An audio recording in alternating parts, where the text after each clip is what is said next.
Water is one of the most important natural resources, and the development of a particular region depends upon the availability of water to a great extent. However, many areas in India do not have access to river water naturally. Hence, India started river linking projects to make river water available to areas that don't have access to river water. River linking is a project of linking two or more rivers to form an artificial network and create a reservoir that will help provide river water to areas where it is not accessible and make the water uses that would otherwise flow into the sea. The idea of interlinking rivers was first mooted by the chief engineer of the Madras Presidency in 1919, Sir Arthur Cotton. This idea was revisited in 1960 by the then Minister of State for Energy and Irrigation, K.L. Rao, who proposed to link rivers Ganga and Cauvery.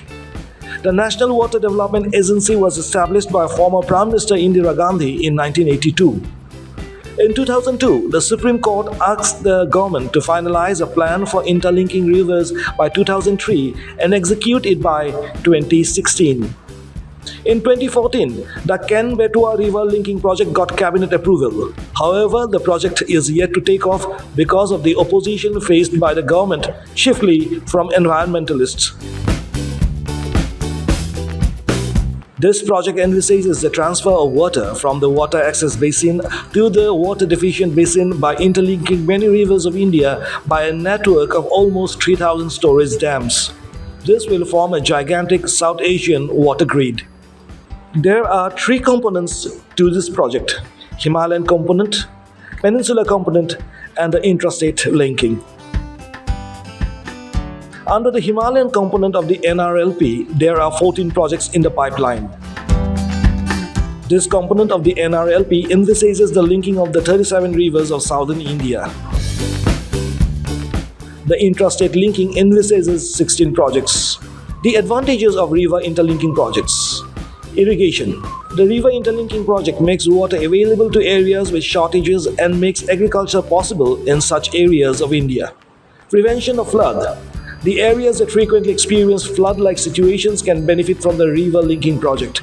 The excess water from those areas could be drained and taken away from the rivers of those areas to avoid overflow and floods. Benefits for drought areas. For the areas that experience frequent droughts and water shortages, interlinking is to provide water that is drained out of flood-prone areas. The disadvantages of river interlinking projects. Many dams and reservoirs will have to be constructed for the river interlinking project, and the land in which they are constructed will turn swampy and will no longer be suitable for agriculture. The construction sites of dams and reservoirs will experience a shortage of food grains and agricultural goods, since that area is no longer left fit for agriculture. Despite the many advantages and disadvantages that are associated with the river interlinking project, it is yet to take off because of multiple challenges, and both the central and state governments need to consider alternative ways to arrive at a solution.